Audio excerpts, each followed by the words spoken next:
What's up, everyone? Michael Manaskanian here, and I am so excited to be breaking down some of the key 10 lessons that I've learned after spending over $100,000 in my real estate investing journey, right? That's not the money I've spent in investing in real estate. That's the amount of money that I spent investing in myself. That comes from education, mentorship, masterminds, just connecting and networking and all that good stuff that has allowed me to buy over $25 million of real estate in just a few years. So the reason for this is that I just wrapped up year 2 of Owners Club with one of my mentors, Pace Morby. This is a elite real estate investment mastermind as part of the underneath the branch of the Sub 2 community. I learn so much from the actual information that's being shared there and all that good stuff, but I really wanted to highlight for you all, especially those of you who can't spend that much money in your investing journey because you may be earlier or don't have the ability to because of time or whatever the real situation is. I want to be able to share with you some of the key things that I've learned, not just the stuff that you can find on YouTube, but really the patterns that I've noticed from all of the most successful investors in these rooms.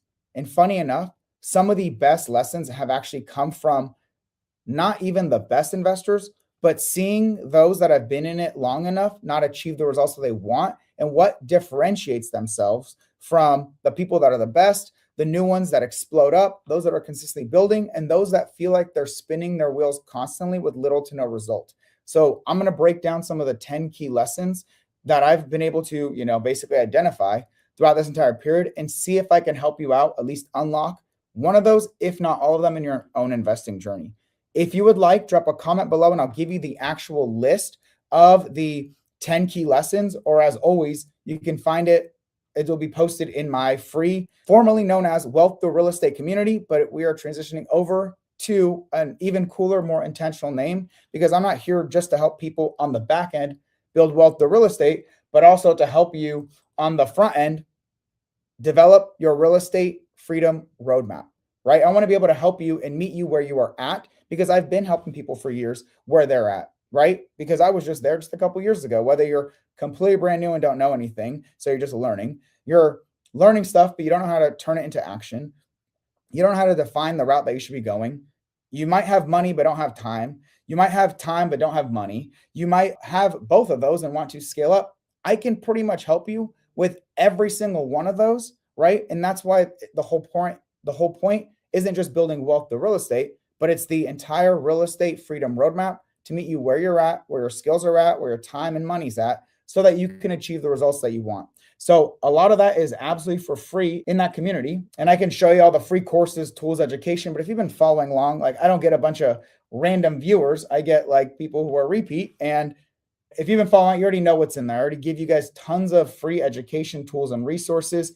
Feel free to take advantage of it. I think this link still leads you over there. Otherwise, I'll update it in the description below so that you can get access to it later.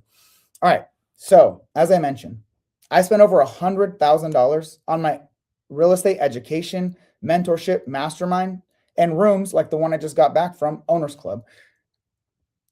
That is not the amount that I've invested in real estate. That is the amount that I've invested in myself. One of the biggest ROIs, one of the biggest return on investments that you can ever have is investing in yourself. However, I'll talk about, to start off, why you don't have to invest a single dollar when it comes to starting to invest with yourself. I will be very transparent. Of that $100,000+ I've invested, not all of it has panned out, but that's the reality of it. Not every single investment will have a direct ROI, right? You might pay for something that wasn't relevant for you right then and there. But I will be also very honest that this investment in myself has helped me go from just a handful of rentals to over $25 million of real estate in under 5 years. And more scary or impressive than that is the fact that it's not just this 25 million, it's everything else that I continue to do with the skills, knowledge, resource, and momentum. The thing is, it takes time to build, but then it gets easier and easier to build. I don't know if you've heard, if you're into the personal finance, financial freedom space, when people are talking about the journey to $1 million, they always say the first $100,000 is the hardest. And the reason for that is that the skills needed to earn, save, and invest up to $100,000 is fundamentally all you need to then be able to get to $1 million. And the halfway mark for $1 million is not $500,000, it's $300,000, because all of the investments that you've made start compounding on themselves. And that's the same thing with real estate. The first property took me years, right? And then I got the next property in a year. And then I got the one after that in just a couple months. And then I got to $2 million real estate, then 10 million, then 20, now 25 plus. And we just keep growing. And that's what compounds. What I want you to understand is after being in all these rooms and spending a lot of money in these rooms, the biggest lessons that I've learned were not always tactics. They were not strategies. They were not how to better manage a property or how to, whatever. It's not really like tactical. That was the most important. What was the most important lessons that I've learned have come from the patterns that I've seen across thousands of investors. Like I said, those who broke through and are literally the top of the top, those who are building consistently and who are actually taking massive action. You could just see they're on the verge of just exploding in the best way possible.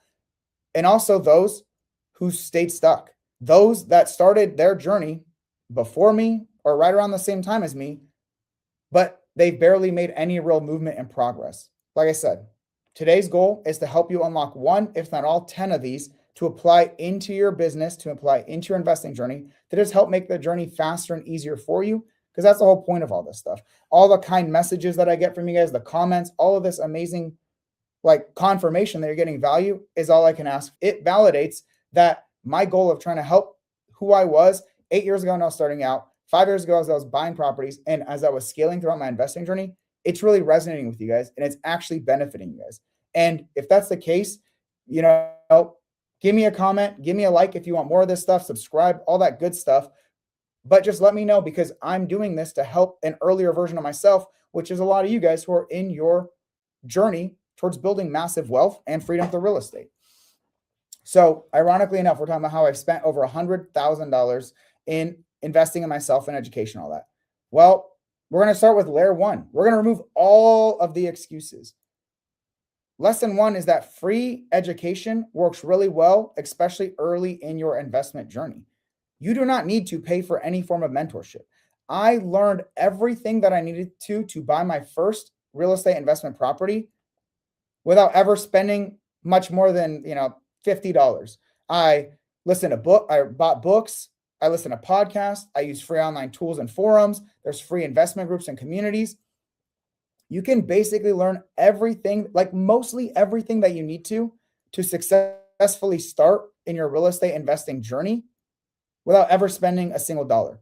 But also be transparent that if and when you do invest, what you're really doing is you're saving time. You're learning more quickly than having to go through 10 podcasts or books to learn something that someone else has gone through. You're learning from someone else's experience, whether that's your mentor or the people in the room. You're also getting access to a larger group of people. It's the same way that this Owners Club event, which costs tens of thousands of dollars a year, I'll say, for Owners Club. I'm the first person to join, first person to renew, so my pricing is probably different than yours. But it's how I've been able to sit at a table with someone I've never talked to. We get into a conversation. Lo and behold, they own the nicest, largest Airbnb in Denver, and they have up to $2 million that they're looking to invest with operators like myself so they can grow and scale their portfolio into new assets. Like that is what really the biggest unlock is of these events, these networking, these masterminds. It's the community, it's the people, it's the resources that are available. It's not always just the education, right? The education could be a little bit better and the education could expedite your journey, but you can learn mostly everything that you need to for free. And I'm kind of the best example of that. I literally give away so much stuff for free. I guess this is a perfect time to just show you like all these free courses, tools, resources, all these various things to help you out on your journey. I give so much of that away for free. Like literally, you could make tens of thousands of dollars. You can make massive strides in your investing journey through just the free content I personally give away, let alone all the other stuff out there. I mean, quite literally, you can go into you have a community, you join for free. You have a community of over 2,000 investors like that, 2,000 serious people who are dedicated to investing, whether they're real estate buyers, lenders, wholesalers, bird dogs, whatever it is, it's literally there for free for you. You go into the classroom, you can learn the entire blueprint to financial freedom, starting with your financial freedom, like your personal finance and all that stuff, learning what real estate investing is and how it benefits you and how to analyze deals traditionally and creatively, how to bird dog, how to make money, finding great deals, getting paid to find great deals for end buyers, developing your skills and building your bank account. That's sick. and then learning a lot of information on my favorite investment strategy, CoLiving, right? Yes, I have my low cost CoLiving freedom community, right? So you're more than welcome to upgrade, or if you're someone who's already an experienced real estate investor who's looking to just scale, you want to incorporate, find better deals, make them earn more for you, raise the money to buy those deals, and then have the systems that allow for you to be able to scale. Great. That's super investors. The vast majority of people that I help and talk to, you're not ready for super investors. Most of you guys are ready for the co-living freedom community, like, because I'm primarily talking to real estate investors. But if you're brand new, unless you have good money and you're willing to just expedite your journey from the start, you should leverage the free stuff that's available to you. Free calculators, free tools, all of that in here, absolutely free for you. And if you're someone who just wants to partner on deals, you just want to partner with me, and you're like, hey, you know what? I want to just put my money to work. Like I said, the other investors that I talk to, I have a very simple form that you can fill out. And I'm going to show you that right now, and why it's imperative that you do something like this too if you're raising money. It is very beneficial if you're raising money. And I'm going to open it up and just show you guys what that looks like for those of you guys who want to partner with me, but also those of you guys who want to learn, right? Here's my simple partnership form. I want to know about you and your investing journey. What type of lending are you interested in? Are you want to be a private money lender, or do you want to co-own assets with me? Or are you someone who's connecting capital? You know people with lots of money. You can't put it to work yourself. You're connecting it, and then we're seeing if we're a good fit. Are you looking to invest right away? How much? Are you interested in being introduced to other opportunities? And are you a accredited investor? You tell me where you're at and what you're looking for. I can probably match you with the right deal. So if you're someone who knows you're going to need to raise capital, cheat code. I just gave you exactly what I've done to raise $6+ million. What is the tip? What is the start place for all my cap partners? And if you're someone that is interested in doing that, well, I got that for you right there as well. So you got it right there. All right, let's move on. So the first key lesson right then and there was that free education works really well, especially early. And the reason for that is it doesn't really matter how much money you spend in education. Honestly, sometimes people with more money are at a disadvantage because what they're doing is they're just paying for stuff. They're just paying for stuff and they're just consuming stuff. They're not actually making real progress. So if you can execute with free education, you're going to really supercharge your stuff with paid education.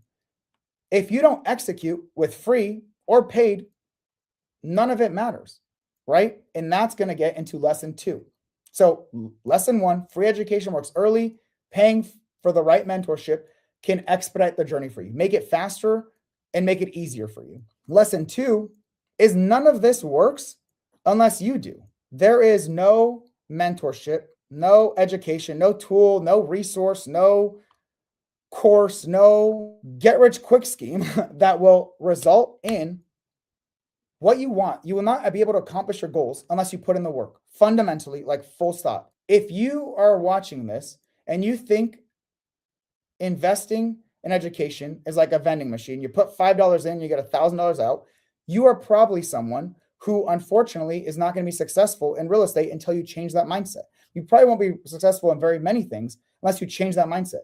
There is literally no one that makes money thinking that you don't have to do any work and you get the end result. The only people that make money doing that are the people selling you some BS get rich quick scheme so that you can invest with them. They take your money and that's it. They're the only ones that benefit from misleading you that way. There is, with AI, with automation, with everything, there is literally nothing worth achieving that doesn't require work. You cannot be successful in anything without putting in the work. You cannot have a fit and healthy body without putting in work. And I'm not saying work as in reading books and all that. That'll get into lesson 3, or looking at other people do the work, right? You have to actually put in the work, and there's no amount of money, education, anything that will ever change that. There is no system. As someone who sells my super investor operating system, the system that helps real estate investors scale through better deal flow systems, better capital raising systems, and better operational systems, not part of that means anything unless you put in the work. It will literally mean nothing for you unless you put in the work. Especially early on, the work that you do matters more than any system. The work that you do is what helps you achieve your results. And the systems just make that more scalable. But if you expect to just put money in and get a result, very rarely does something like that happen unless you have a lot of money and you want to just be a capital partner, right? If you want to be a lender or a partner with someone, great, right? Find the right people, vet their deals, invest with them. Otherwise, there is no education of anything that will achieve the results that you're looking for unless you put in the work, full stop, fundamentally. That's why I say sometimes those who are focused on just free education can be more successful than those that are focused on paid education, because you have a much higher barrier, much more work you have to do. So if you fundamentally understand work as a necessity to achieve whatever you want in life, great, full stop, extreme ownership, that's exactly the core. If you don't even align with that, I don't know what to tell you. I mean, like, I'm not your guy, because it's all about work. It's not about working so hard and tirelessly. It's about working smart, but it all has to do with work. And I'll break down what some of those steps look like. That's why I'm so systems and process oriented, because if you don't do the process, if you stop anyway throughout the process, you will not achieve the result that you want. So the results that you're looking for come from the work that you're willing to do, not proximity, not paying money, not anything like that. It's just education, paid mentorship and guidance, being in the right rooms can also allow you to achieve results more easily and more quickly, but none of that changes if you don't work, right? I just gave the example of sitting at the right table with the right people, right? To be able to unlock $2 million more of access to capital. That's great. But if you don't work, that's meaningless, right? It makes it easier, but if you're not going to work, all of that is meaningless. So lesson 2, nothing works unless you do. Lesson 3, learning without action is just entertainment. What does that mean? Let me repeat it slowly. Learning without action is just entertainment. What that means is if you spend all your time and energy learning and consuming, that's what I'm saying. If you're paying for a bunch of stuff, you might just be chasing shiny objects over and over and over again for no reason at all. So our first lesson was free education works early, and paid education helps you scale more efficiently and more easily. Number 2, nothing works unless you do. Number 3, learning without action is just entertainment. Like I said, you can spend all your time and energy consuming, show up in Zooms, listening to this course, listening to that podcast, doing all these other things.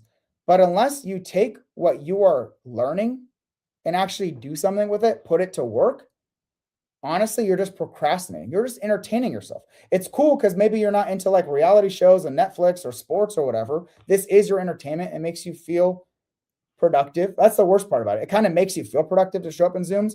But for me, fundamentally, I don't want to learn or pay for stuff that doesn't end up with the result for me. And becoming the smartest person in the room used to mean a lot for me back in the day. I was very smart. I mean, I am pretty smart. Engineer, top of my class, like all these good things. However, what I realized is being smart is meaningless, is much like less meaningful than actually putting the little bits that you do know to action. Those that I've seen have massive success aren't always the smartest people in the room. More often than not, the smartest people in the room actually are the ones that stay stuck the longest. Paralysis by analysis, they're constantly consuming, looking for the best of the best and whatever. Whereas those that have the most success are those that learn something and just do it and execute on it. The biggest scary part about this is that learning, like I said, feels productive, but it really doesn't achieve anything. And a lot of times people still stick with the learning only because they're afraid of the risk. Well, if you're investing in something, right, you need to learn, but then understand without action, it's meaningless.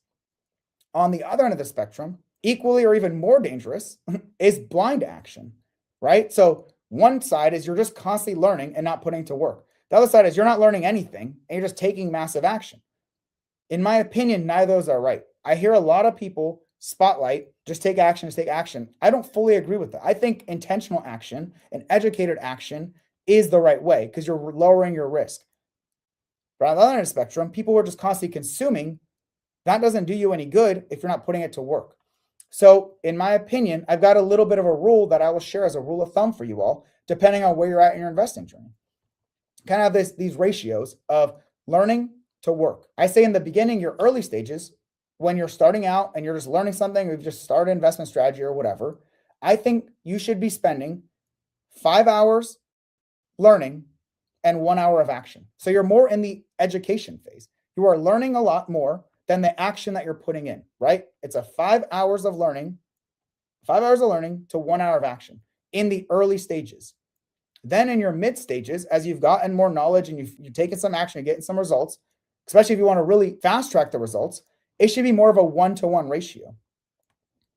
For every 1 hour you're learning, you should be putting an equal amount of action in, right? Even in this scenario, you can go like a 2-to-1. You could still be learning twice as much as you're executing, or 1-to-2, where you're learning for an hour and then executing twice as much, whatever. But understand, it should be pretty similar. You shouldn't just be learning things and just stacking a database, an encyclopedia of education in your head without putting in an equal amount of action, right? There's no point of learning things that you're never going to execute on. So just learn it and do it. Learn the thing you need to, and then do it. This is a perfect example of when you're starting out. This is how my co-living education, you know what?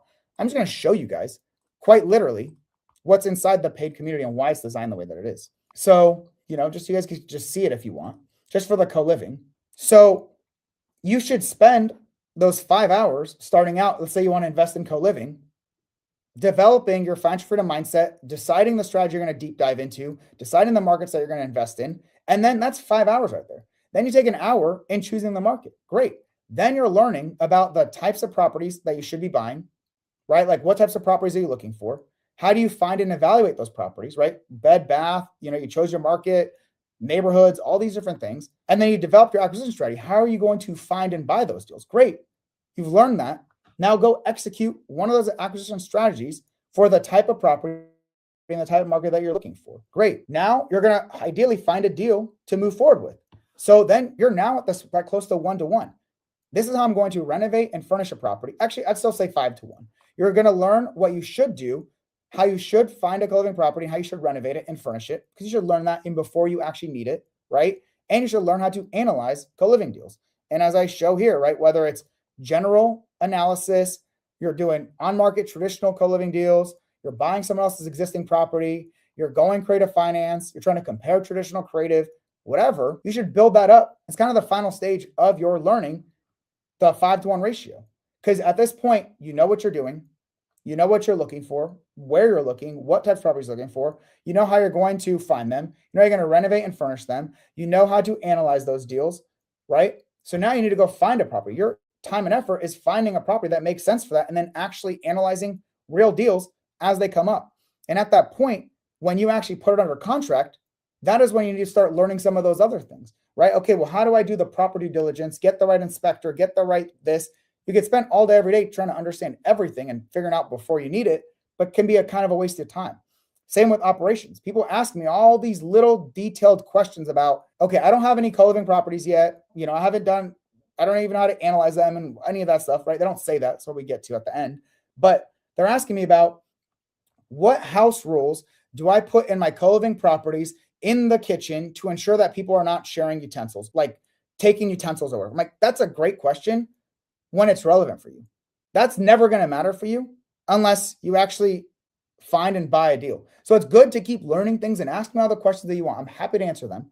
But more importantly, develop the foundations, which I told you how to find and buy these deals, and then learn the specific things as you need them. You don't need to learn and master everything in your journey. Otherwise, you will not really be successful. It just takes too long. And I was stuck in that myself. That's why I'm speaking so emphatically about this, because I was stuck in it. I wanted to learn everything about everything before I felt comfortable taking action. Well, when I said I've learned enough to find and analyze these deals, let's put under contract, and then I will learn the things as I need to. I learned the things that I needed to, because there's no way to learn everything about everything. Like, if I tried to, I would have still been wrong, because I put up my first property under contract. We turn the water was shut off. We turn on the water, and we walked in, and this wall had the paint, massive bubble, just full of water. There was a water leak in there during the inspection phase, and I had to figure out what I was going to do then and there. So I went into my resources. I talked to my network. We figured out, not that big of a deal. Cut out the drywall, let it dry out. As long as it didn't spread, it was an instant leak, so there was no mold.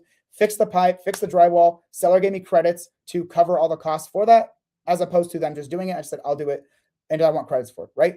But you can't learn and know every little thing about everything. Otherwise, that is the procrastination that's taken away from your real results and action. I hope that gives you some example of how to consider it. And then later stages, it's very little learning. You're still always learning. That's why I go to masterminds and meetups and all these things. And I'm still part of lots of communities and all that.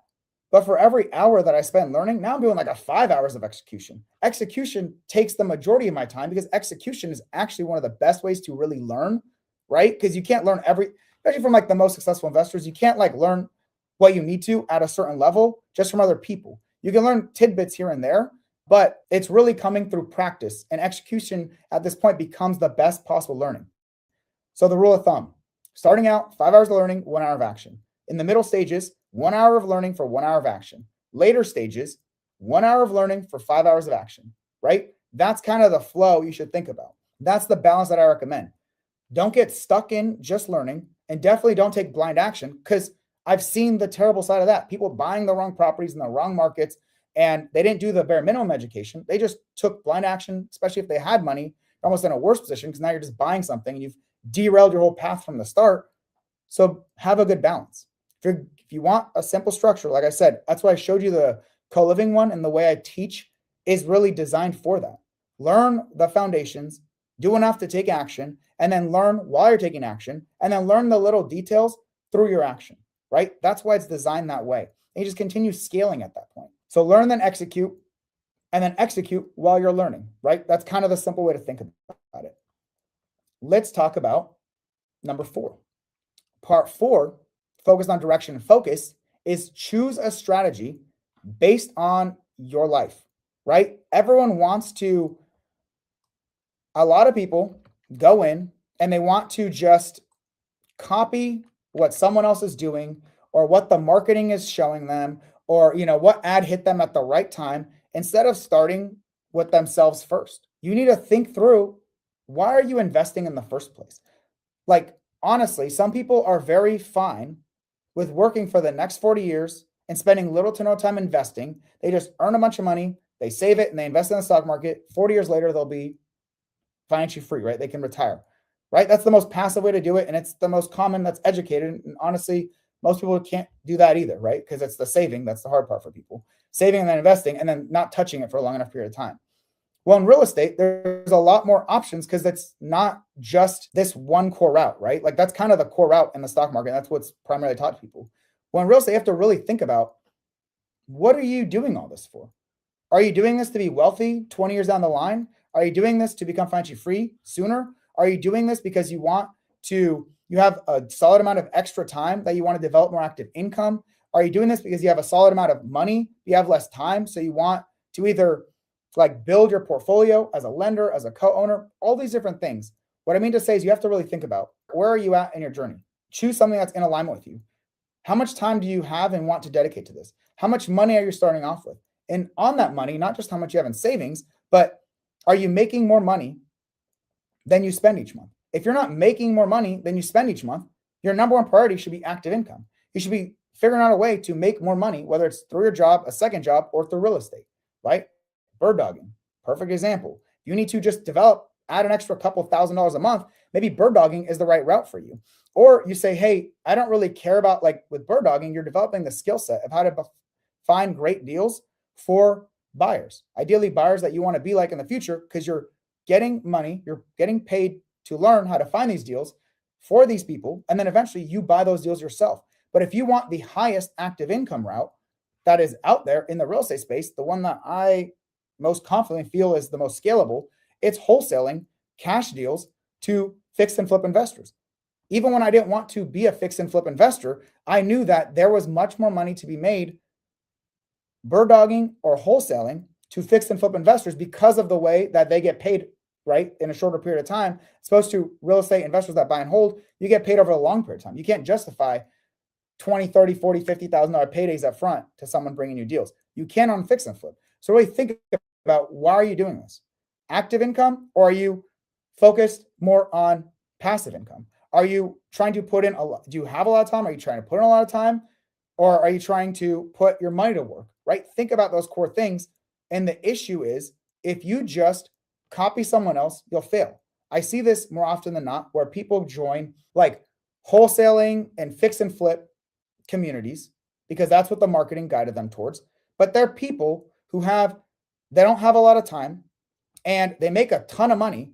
And so they're going to put all this time and effort, when they're making $500,000 a year, $300,000 a year, they can put all this time and effort to make an extra $5,000, $10,000 a month as a wholesaler, that's probably not going to happen for them. It's not enough of a driver for them to succeed, and they don't have enough time they want to dedicate to it. The best thing for those people is to take their income and then invest it, whether it's buying and holding real estate for themselves or invest even more passively with someone like me as the operator on the deals, right? We find the deals, we analyze them, we do all the work, they bring the money, and then we own the benefits together. But they're stuck spending tens of thousands of dollars, months, years pursuing wholesaling because that's what the marketing told them to do, when they didn't really take time to reflect on what is it they actually want to accomplish. So if you need active income, focus on that. If you have money, really think through how much time you want to dedicate to it and what is that you're looking for. Don't let the marketing, the ads, right? Don't let these amazing ads that people put out there distract you from what you're actually trying to accomplish. It's easier to just copy someone else and what they say, as opposed to really thinking and reflecting on what do you need right now. That's going to be a big part of the financial freedom or the real estate freedom roadmap. Is I'm going to have a quiz type thing to help guide you based on where you're starting out and what you're looking to accomplish and what I think is the best path for you to pursue. I'm going to try to give so much of that away absolutely for free in the community. So if that's something you want to be part of, you know how to get that. So just think about what fits your life right now, right? Just think about from to the core, what fits your life right now. Take time to pause and reflect on that and then execute on that, not what someone else told you should do. Lesson 5, define your goal and then focus on the skills that you need first, right? So if you say, for example, I have money and I want to be a real estate buyer, right? And I'm focused on passive income, right? I want to buy and hold real estate because I have the money, I have some time, right? I don't have all day every day, but I have some time. And I want to take my active income and turn it into passive income. I'm taking the money that I'm making from work, I'm investing into assets. So those assets can give me long-term cash flow, monthly cash flow. So I never have to work again. I no longer have to trade my time money. Great. You have your strategy, right? You get even more focused than that, like CoLiving. You get into the details of how you're going to find deals, how you're going to manage them, all that. But if you already know that, right, you want to buy and hold real estate, great. As long as it's in alignment with where you're at and what you're trying to accomplish, excellent. Set your goals. I've already got tons of trainings on that for you guys. I want $10,000 a month of cash flow. I'm going to do it the CoLiving route. I'm going to buy deals creatively financed. I'm going to raise the money for those deals. I'm going to operate them as CoLiving, right? The 3 C's, my super investor cheat code, literally everything about my investment strategy boils down to those 3 C's. Those are the skills you need to develop. You need to develop the skill of how to find deals, how to make them creative, how to analyze them, how to effectively buy them, how to do your due diligence, how to raise money for them, how to operate them. It's a lot of steps. I mean, it's not like it's freaking like I said, you got to work. If you're not willing to work, then just put your money in the stock market or just come to terms with you're not willing to work to achieve financial freedom, which the vast majority, like the tiniest percentage of population ever really does. Even in our own country, like the vast majority of people never achieve financial freedom, especially at an earlier age. I am not the normal. I am an anomaly to have been fully financially free before I turned 30 years old, starting with literally nothing. A family that immigrated here. My mom worked multiple jobs as a single mom, barely made ends meet. I studied extremely hard, got scholarships, got a great degree in engineering because that was very intentional. I wanted money fast, decided to serve our country, and then had built a massive portfolio all before 30 years old. Now 31, I'm living my best life, fully financially free, enjoying all my time, all that good stuff. Like, understand, I'm not the normal though. Like, you might see me a lot, but I'm not like what everyone's out here doing. Someone's lying. If someone's telling you what I'm doing is normal, they're probably trying to sell you some shit that's not going to work out for you, unfortunately, especially if they're telling you you don't have to put in work. I'm telling you right now, you want to achieve these results, you're going to have to put in work to learn and execute on these things over and over and over again. Someone's telling you that's not true, follow them. I don't know what to say. Good luck, what I can say. With that being said, early on, once you've defined your goal and it's in alignment with your investment strategy, right, based on your current life goals, current life situation, your overall life goals, focus on those skills, focus on developing experience, focus on network. That's why when I was buying real estate by house hacking small multifamily properties in my local market, and I wanted to start buying deals out of state, I didn't just immediately start buying deals out of state. What I started doing was I went and I connected with like 3 real investors in that market, and I started learning from them. What are you looking to buy? Where are you looking to buy? Like, where is Huntsville, Alabama, right? So where in Huntsville, Alabama are you looking to buy? They were buy and hold investors. So it was, where are you looking to buy? What types of deals are you looking for? How much do you want them to cost? And then my job was to go find those deals and get paid when I brought them to them. It was awesome. I made some extra income, but more importantly, I decided I could, in theory, just try to go buy these deals. I could have just done that, but I invested in my skills and experience of finding these great deals that proven buyers in this market wanted, because that was not a market for me yet. I just knew I wanted to do that. So I basically got all of it through bird dogging: the skills, the experience, the network, and more importantly, actually, well, equally as importantly, I also got paid a bunch of money. That meant less onto what that meant for me. Like, it didn't really change my life financially. What it did do is prove to me that, dang, this was such a good deal that someone else paid me more money to buy it than if I just bought it myself. Does that make sense? Bird dogging is like this insane cheat code, because quite literally, you are getting paid to bring someone a deal. So if the deal was $100,000, you can sell it to someone else for $110,000. They were willing to pay you more than what you could have bought the deal for. What better validation do you need from someone who's experienced already in that market, that's willing to pay you a decent amount of money to bring them a deal that they want to buy, that they have to pay more for than you? And whenever you decide to stop doing that for them, you do it for yourself. It's amazing. Later on, right, depending on where you're at, I'd recommend, right, we talked about skills, experience, and network starting out, and active income is a nice side benefit of that. Later on, the skills you need to develop are more ownership skills, maybe more capital raising skills, maybe more tapping into your equity in deals, building a team, things that are more scalable, right? Just understand the skills you need to develop for where you're at and where you're looking to get to. If you have the full path, where are you at? What's the next step that you need? What's the next steps that you need? That's why for the vast majority of people that I help, I'm like, understand CoLiving, because I think it's the best and ties into everything else. Then add creative finance, then add raising money. If you were to ask me of the 3 C's, how should anyone progress? It's always start with your understand where you're at currently and what you should be doing. Wholesaling, bird dogging, fix and flipping, capital partnering, being the buyer, all that stuff. But if it's anything of the 3 C's, CoLiving, learn the best investment strategy first, where you get the highest returns, the most accessible deals, and then enhance those deals, make them even better and more scalable through creative financing. Buy them for lower down payments, lower interest rates, get even more bang for your buck on top of CoLiving. And then once money is going to be a bottleneck for you, once you cannot fund these deals yourself anymore, then leverage capital raising to buy more and more of these deals using less and less, if not none of your own money. That's the progression I'd recommend at the highest level. But each of those core pillars has their own specific skills need to be developed, right? And I broke down what that looks like essentially for CoLiving. I visually showed you guys what that would look like for CoLiving. So my opinion, right? Get your investment strategy. We just talked about that previously. Based on where you're at, define your goals, and then develop the roadmap of the skills that you need to develop, and develop those skills, and then focus on scale later. Let's talk about lesson 6. This is probably the biggest one that I see, being in the rooms with similar people for like 3+ years at this point. Literally people who have been my brothers and sisters in this journey. Literally, we started around the same time in 2022. And even those who started buying real estate in 2020 when I bought my first deal, or those who started investing even before me, one of the biggest things that I see lead to almost the worst possible result for people. So one of the biggest things that I see that derail the vast majority of people, especially lead to burnout, overwhelm, lack of results, all that stuff, is what they're not doing. You got to pick a path and you got to stay with it long enough.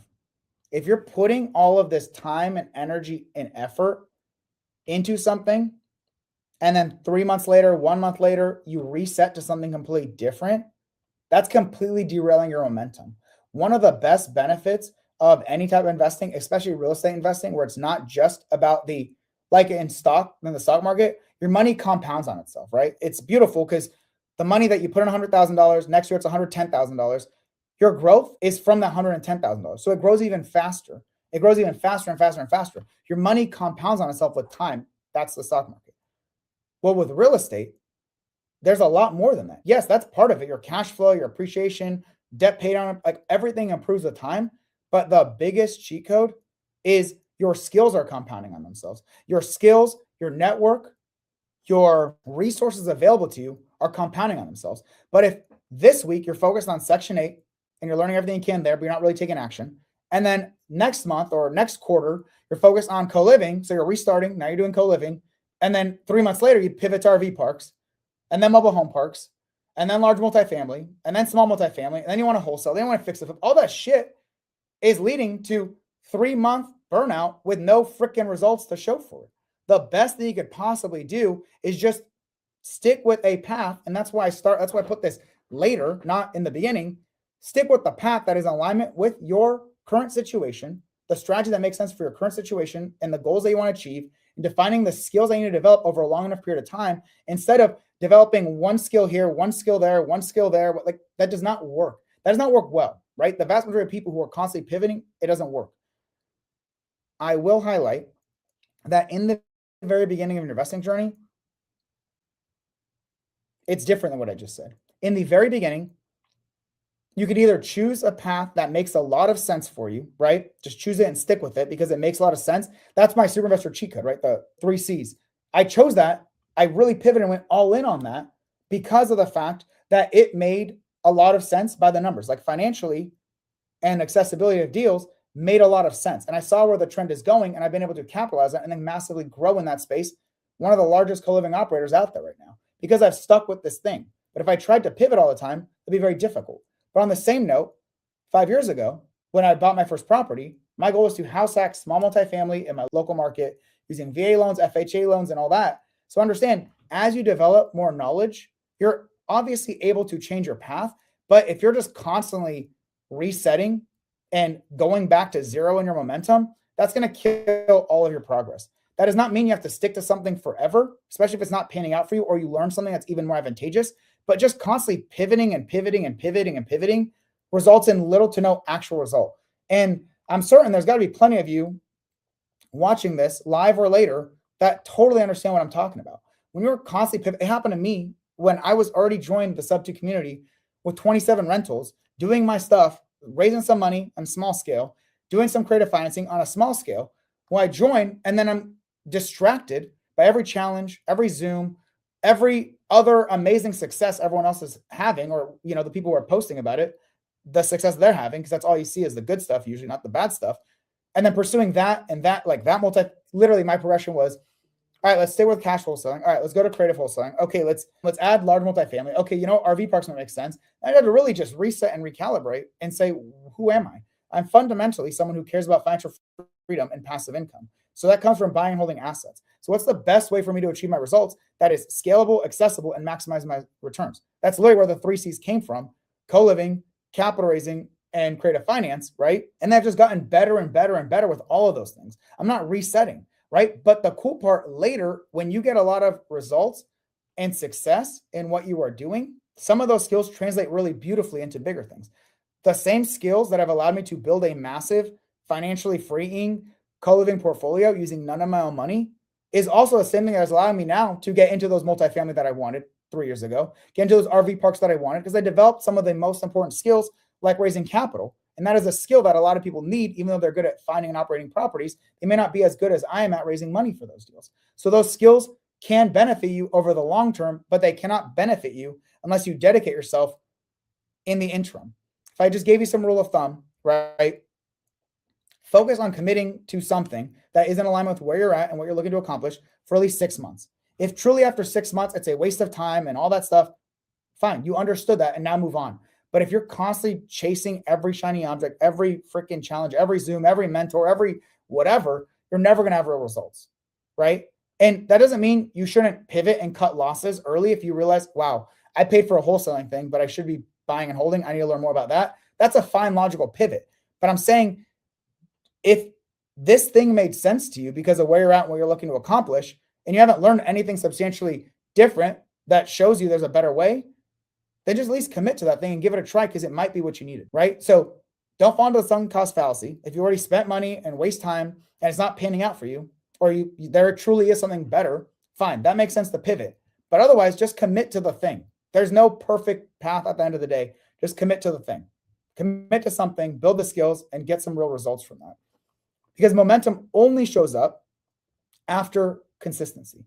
Like, it does not happen day one. When I was going to retire in 2024, it's basically exactly what Pace told me, because I quit my job because I was done. I had $20+ million of real estate. Said, yeah, I think I'm done. I think I'm going to stop with real estate. I'm going to just spend more time, even more time with my family. Well, the reality of it is I was spending 10 hours less in the W-2, so I could spend up to 10 hours more with my family and not change my life substantially, like in the work side. So I could at least keep doing what I was doing. Or I could say, hey, I'll take half that with my family and then half that with work stuff. And the reality of it was, the biggest lesson from Pace was, why would you stop now when you have all the momentum on your side? You've been crushing this thing for so long. You have the easiest path now to growing and scaling to unbelievable levels, to be able to create the legacy and impact that you truly want.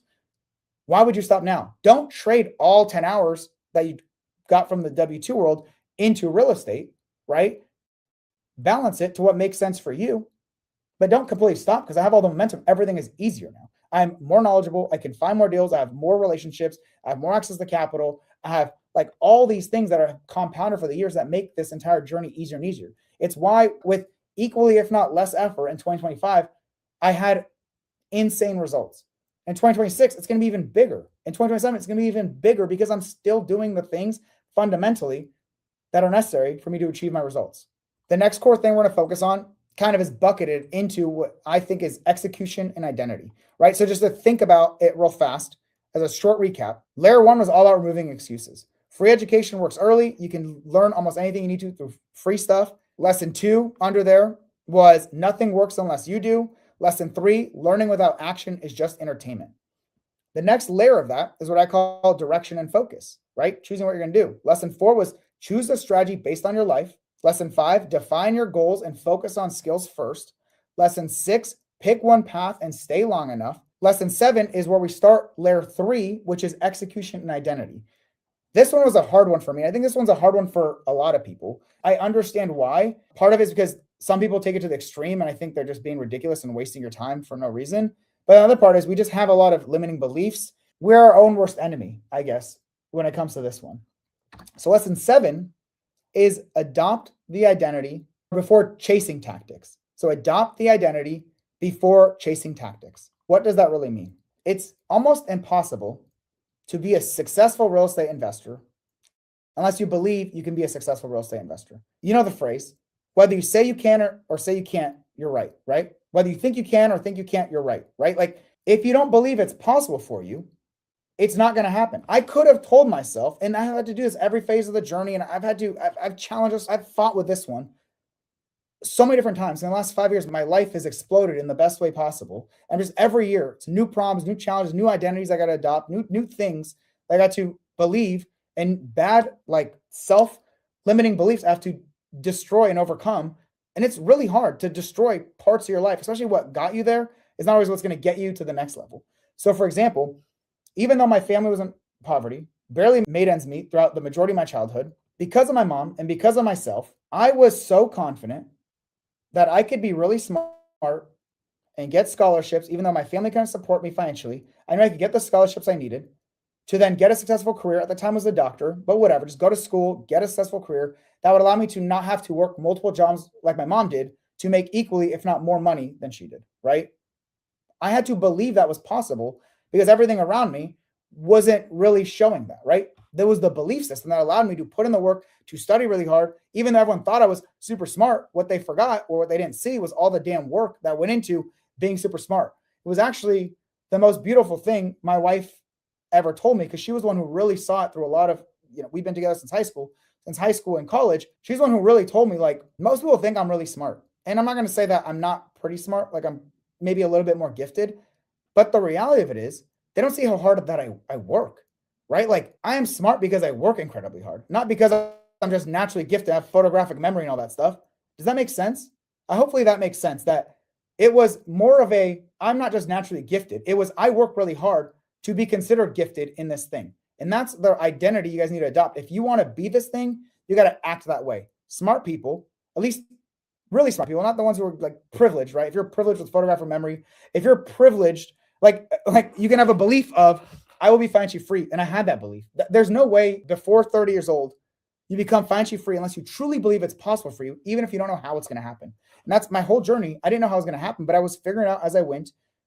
And that fundamental belief was the most important part to keep me motivated, even though it's not designed to be just for motivation. Motivation only takes so far, but that belief, that identity that I adopted was what motivated me when things got extremely hard, no matter what. And things are obviously always hard in life, no matter what your life looks like. The only difference is, yeah, you can be smart, even without that identity, if you have photographic memory, or you can be financially free or be wealthy without ever having to work for it or believing it's possible for you if your family already comes from a lot of money.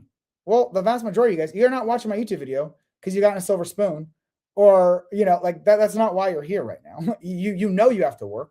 And the biggest thing I tell you is, if you want to be a successful real estate investor, you have to adopt the identity of a successful real estate investor. You have to believe that it is possible for you. If you want to be financially free and you want to know it's possible for you, you have to adopt the identity and believe that it is possible for you to be financially free, a person that is financially free. If you don't, you're just fighting an uphill battle primarily against yourself. Like, it's just a fact, because that identity, right, is there to not necessarily just motivate you, but it's the driver of your behavior, right? Because when you say, I'm a successful real estate investor, you have to ask yourself, instead of what should I do next, you ask yourself, what does a successful real estate investor do? And then you act like that. If you have a decision, and let's say you want to be healthy and you want to be like shredded, super health, that's your main thing. You have to say, I am a physically fit person. So then when it comes to, should I eat that cake and that chips from 8 to 10 p.m., or I didn't take a walk or work out, should I do that? It's kind of easier. I'm not saying it's easy to make the decision, but it's easier to know what should you do, because you are that physically fit, healthy person. What does a physically fit, healthy person do? They take that walk, they meditate, they go to sleep on time, they do all those things that you need to be that healthy person that you've adopted the identity of.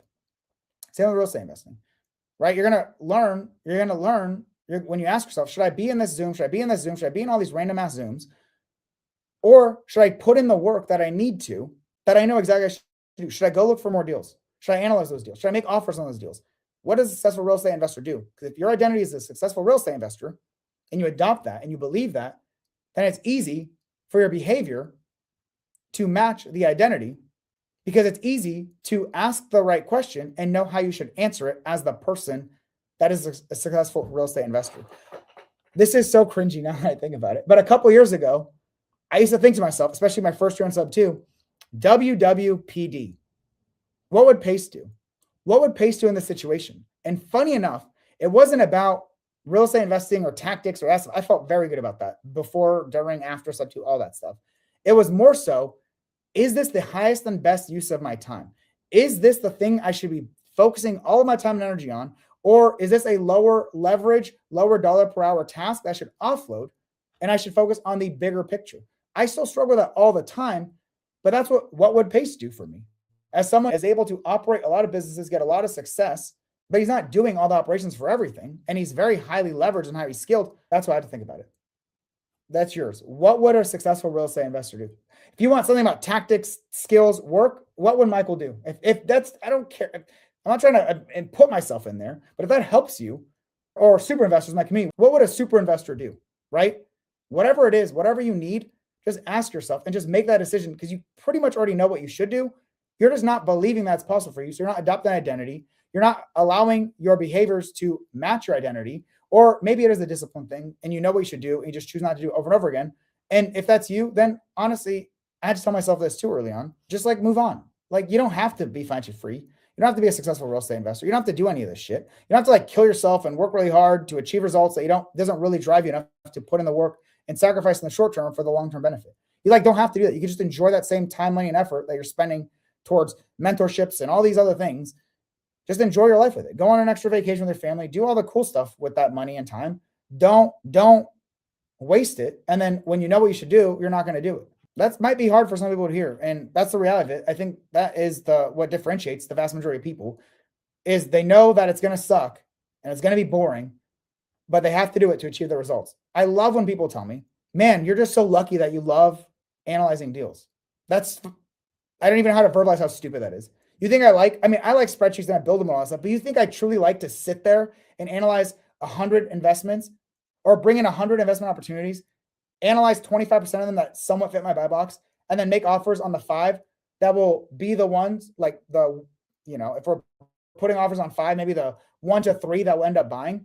You think I love doing that? That's like so stupid. Like some people love going to the gym, but it's like more about the result and what it means to you after the fact. It's not about loving doing the boring, repeating work, and that mindset of thinking that people just love it and they're so lucky because of that. That's not how it works. You got to understand what your skills are and match what you're doing to your skills.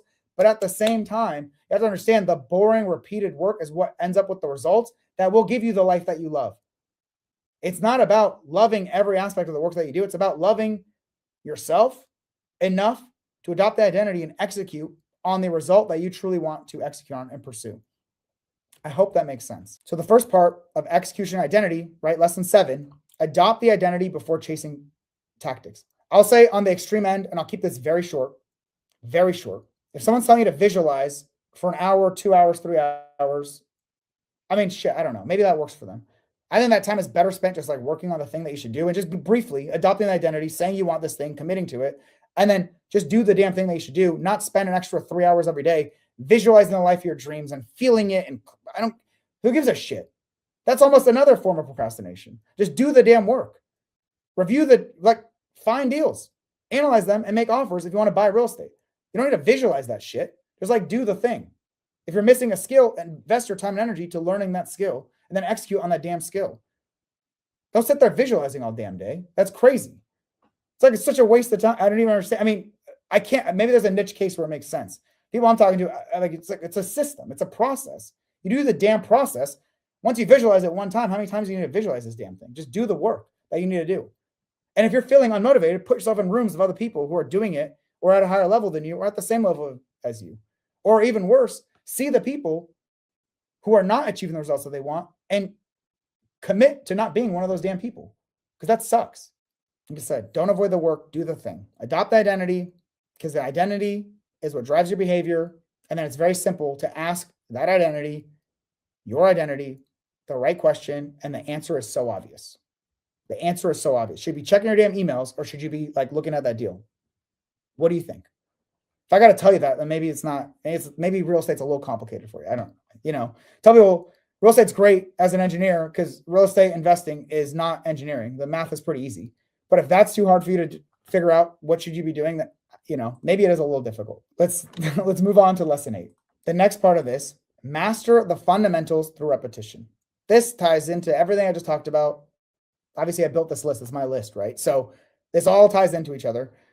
It all blends and it all is somewhat sequential, but master the fundamentals through repetition. Quite honestly, the fundamentals of anything never really change. Whether I'm buying my first deal or I'm buying my 10th or I'm building a portfolio of $25 million, fundamentally, it's the same skills, at least for certain components of it. You can't really get people are so worried about scaling to $100,000 months and 20 or 100 properties or all that. I'm like, bro, if you develop the skills and do all the things you need to get this one first deal, that's what makes it easier to get the next one and the 10th one. It's fundamentally the same shit. If you need to buy real estate, right? You need to understand the process and develop the skills for each layer of this. You want to buy 10 deals, it's the same thing as buying your first deal. Find deals online, look for opportunities, analyze them, make those offers, put them under contract, fund them, and operate them. The difference is if you're trying to scale massively, right, you're gonna have to develop additional skills, right? Okay, well, I can no longer fund them through banks or just my own money. I got to develop capital raising. Or, hey, I want to be able to buy multiple properties at one time, or I need to develop a team or whatever, right? There's more skills, but it's still fundamentally the same skills to know how to find deals and know if it's a good deal, whether it's your first, your 10th, or your 100th. The difference is if you do it really well for your first and compound on that, it just gets easier and faster every single time. Like I said, there's gonna be more skills to get to higher levels, but fundamentally it's the same stuff. And your scalability, focusing on skill then improves speed, but it's not a requirement to do it.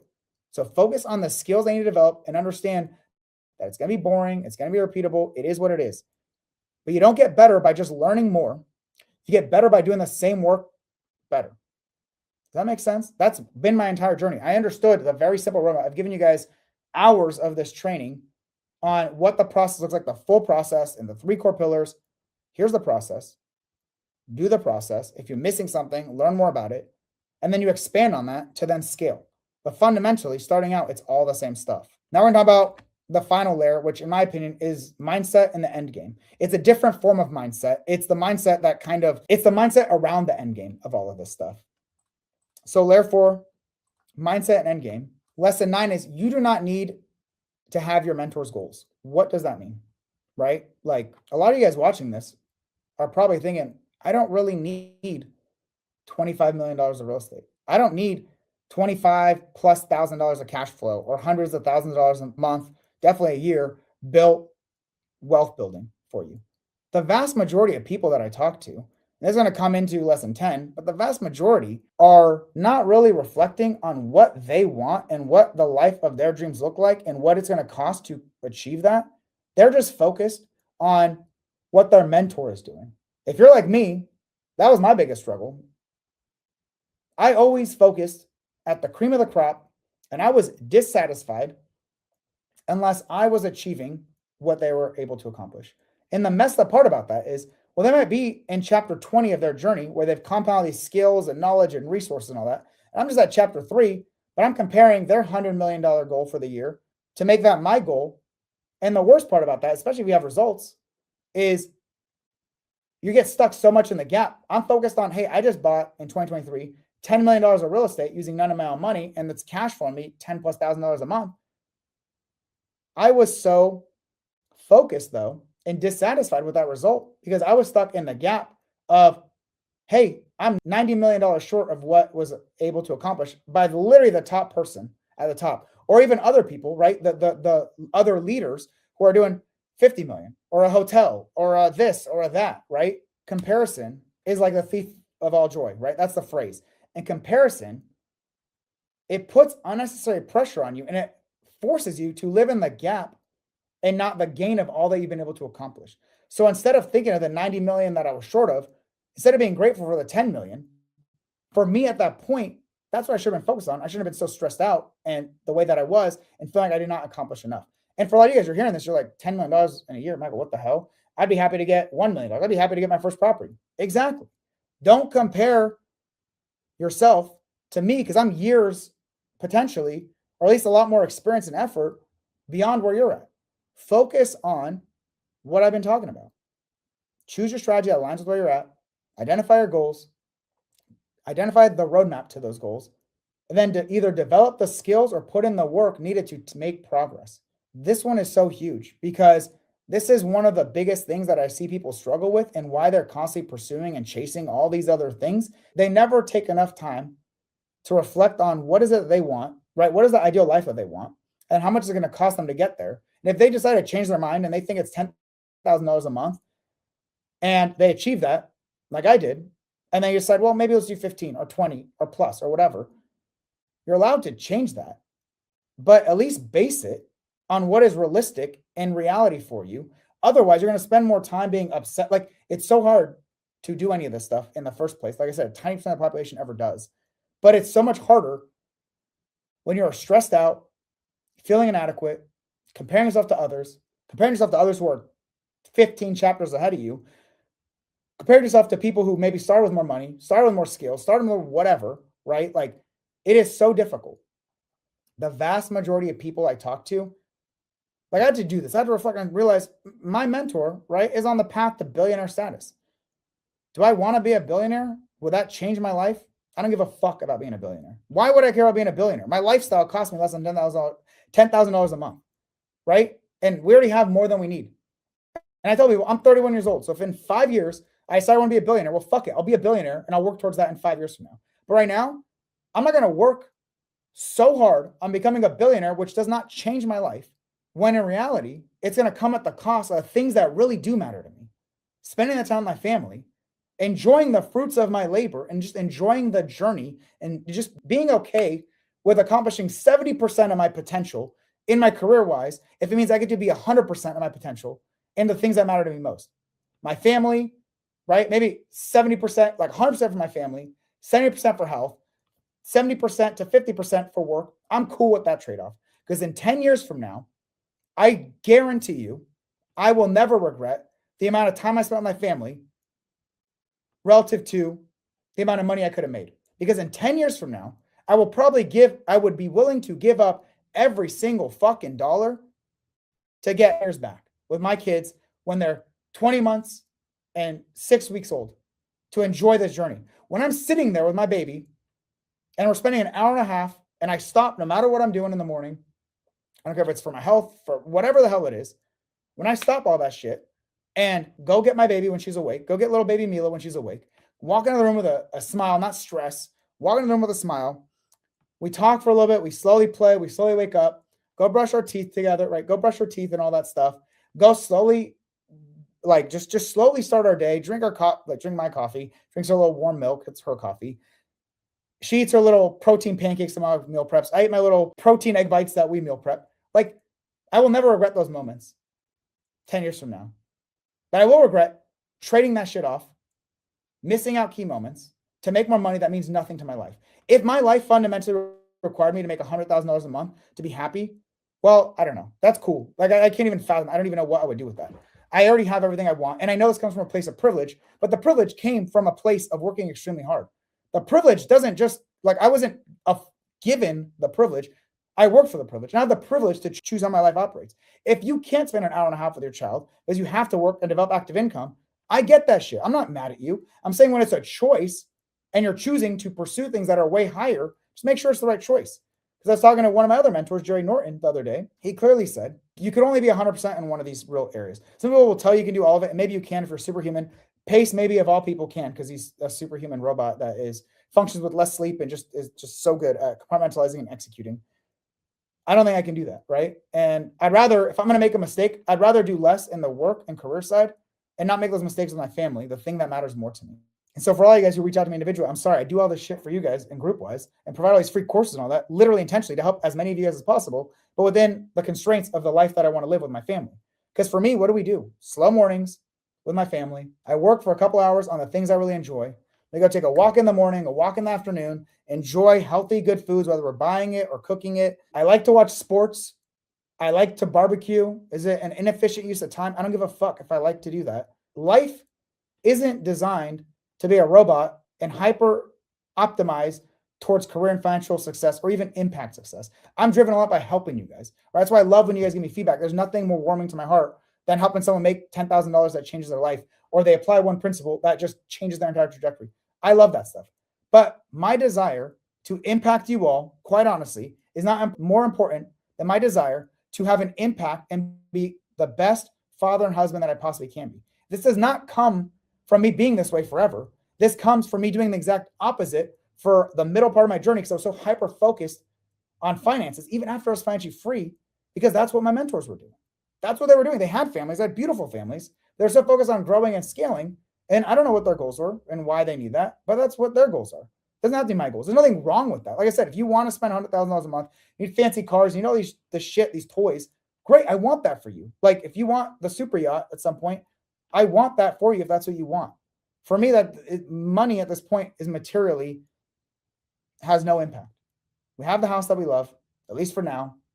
Have a beautiful, supportive, amazing wife. The best two little adorable babies who I want to spend all my time and energy with, especially during these years, because I know they'll be in school. And then I'm literally about to start crying because then at some point they'll be in high school and they're not going to want to spend time with us. They're going to be 18 and they're going to go to school or they're going to go pursue work. They're going to do all these things. I'm going to be out of the house. And then what am I going to do? Sit on my fucking money bags while my kids, their entire life flashed before my eyes? And that happened with like the first 15-ish months of my baby girl Mila's life. Thankfully, I quit the W-2 right then and there, so I had a lot more time. But the regret that I have of seeing how fast you think you have more time with them than you do, and the regret of seeing how fast that period goes, I'm not making that mistake anymore. And I haven't been for the last several months. I'm not making that mistake anymore. Definitely with my 6-week-old little baby boy, Carter. I know what matters to me. No work, no extra money is more important than my time with my family, enjoying my life with them, focusing on my health, all those things.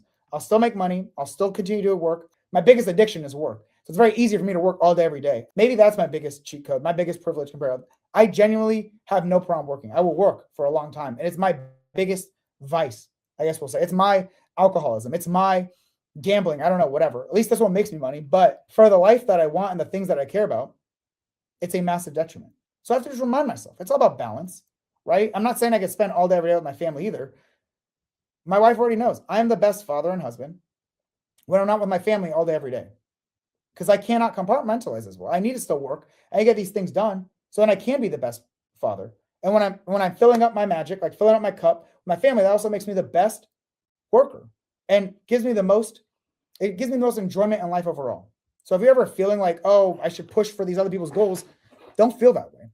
That's why I say you don't need your mentor's goals. And I had to realize that with people I mentor as well. Like, yeah, you want $25 million of real estate in less than 5 years, you know your own money. Well, that's not the case for everyone. Some people want a property. They want to change their entire family's trajectory with one property. Or they want to be able to buy a couple, have $5,000, $10,000, $20,000 a month coming in. Whatever that is, understand why that's your case. If you don't understand how to do that, don't worry. I've got a whole free training in my community, my free community for you guys.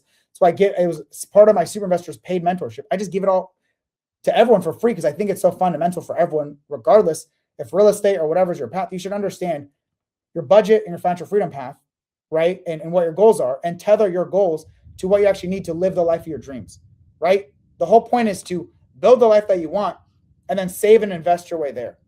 Don't miss your entire life pursuing a financial goal to miss out on the life that actually mattered to you. It's a balance of the two. And I had to learn that stuff, but thankfully, I still got plenty of time. I'm learning this stuff. I learned this stuff from people who are wildly successful, decades older than me, even billionaires who have all the money in the world, could buy anything. They have no joy. They have no family. Their kids don't care about them. Like, they don't care to interact with them. Because as Jerry Norton told me, and he's great, like, he's different, right? But he's not one of those guys. I mean, he probably would admit that he wishes he was more present and less work because he probably has more financial means than needs to. But I can't apply that to him. I don't know. So, but he told me, you don't become best friends with your high schoolers when they're high schoolers. It's already too fucking late. You become best friends with your high schoolers when they're babies, right? You don't not become best friends with your kids later in life because you choose to or you want to. It's already too late. They've already grown a whole life without you.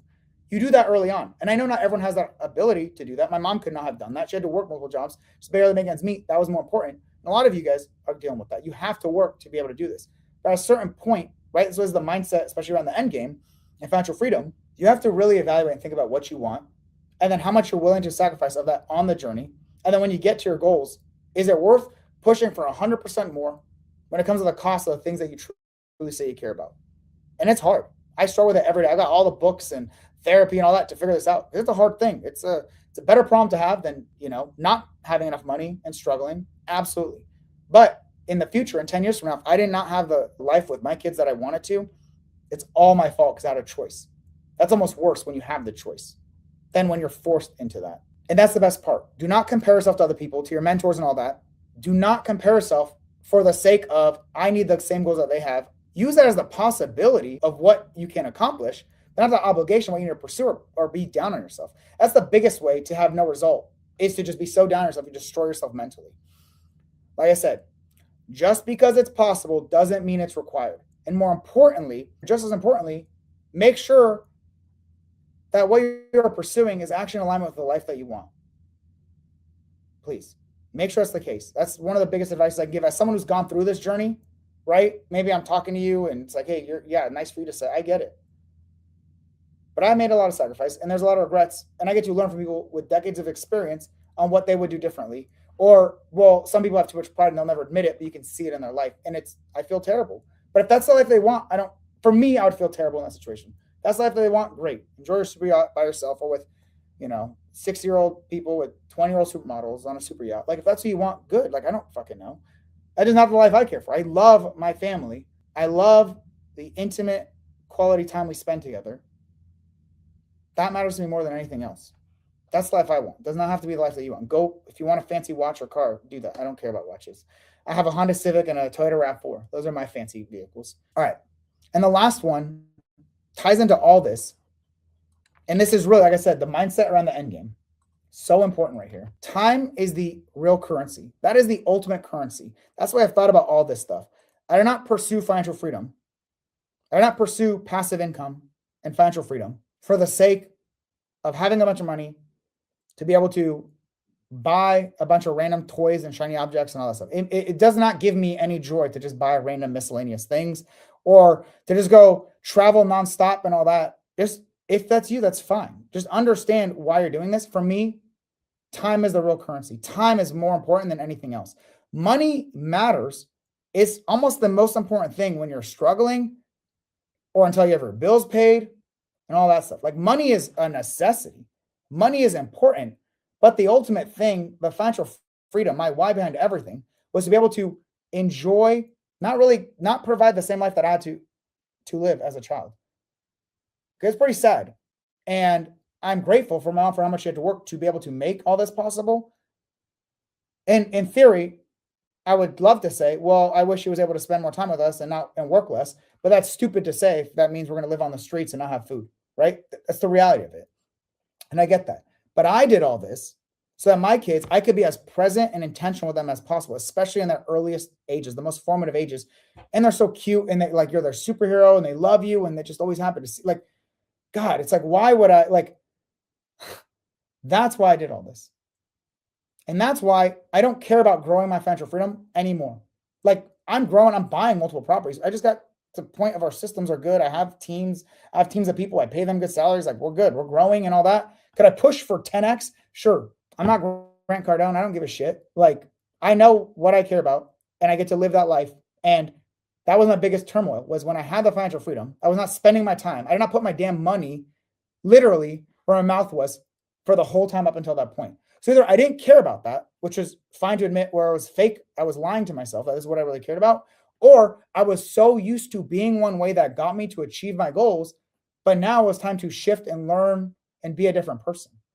And I give a lot of appreciation to the final sub 2 mastermind, held by Pace and Jamil, breath work by Shannon, Cody Sperber's ex-wife, and the wives of some of these very successful investors, learning and hearing from them what it's like on the family and wife side was like, damn, I thought my job was to be a provider, to make money. And that's my goal. If I could just provide, I've done what I couldn't have as a kid, right? We had a provider in the house. Then I realized that was the bare minimum at this point. I can easily provide. So it's more about being, how do I make my family and my kids, how do I give them the best life that is in alignment with what I also want? So all that being said, money is so fundamental until your bills are paid, obviously. After that, time is the most important thing, at least for me. And for me, it's building the life that I care about and then having the time and money to pursue it, but not trading the most important resource, time, to make money that no longer changes my life. I work because I enjoy this stuff. I work in a limited fashion and I work on high leverage activities and I get tremendous rewards for it at this point because I put in the consistent work for years. You will too. If you put in the consistent work consistently, you follow everything I told you, you will get to that point, whatever that level is for you. And if you choose to continue working, amazing. Like I said, when I quit my W-2, I had 10 extra hours.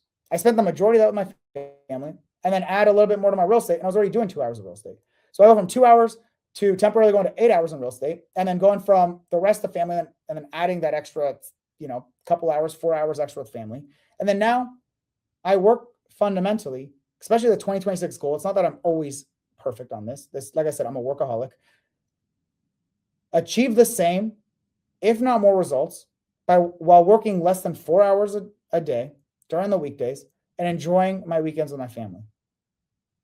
That allows me the privilege to enjoy my slow mornings. That allows me the privilege to enjoy good, healthy foods, take walks, work out, right? Built a little home gym in my office, work out, do the things that I care about, and still grow and build to higher levels and help tons of other people, but within the constraints that make my life the most meaningful. And I hope that resonates with some of you. So decide the life that you want first and then build a portfolio to support it. And once you get those results, really evaluate how you're spending your time. Is it in alignment with what you said? Did you just say it to say it? Like I kind of had turmoil. Was I just saying it to say it? Or am I going to put my money where my mouth is and really enjoy this life? If you decide at some point, hey, you know what? I don't like spending time with my family and all that. That's on you. I could not even fathom that. That's on you. Like, I mean, I hear boomers, not all boomers, but the boomer humor of dissing their wife, dissing their kids, talking about it. Well, I don't even understand that like mindset. My wife is my best friend. I love her. My kids, I love spending time with them. Like, I don't even understand that kind of humor because it's like, it's actually the biggest turnoff for me. Talk to someone who's like dissing their family. I'm like, wow, either you suck or it is so bad at home that you do suck because you're not choosing to move on from that. Like, you're doing it by putting everyone in limbo. I can't even fathom it. So it just is a thing I don't even understand. Decide your life first, build the portfolio to support it. And when you get those goals, really, really critically think and evaluate.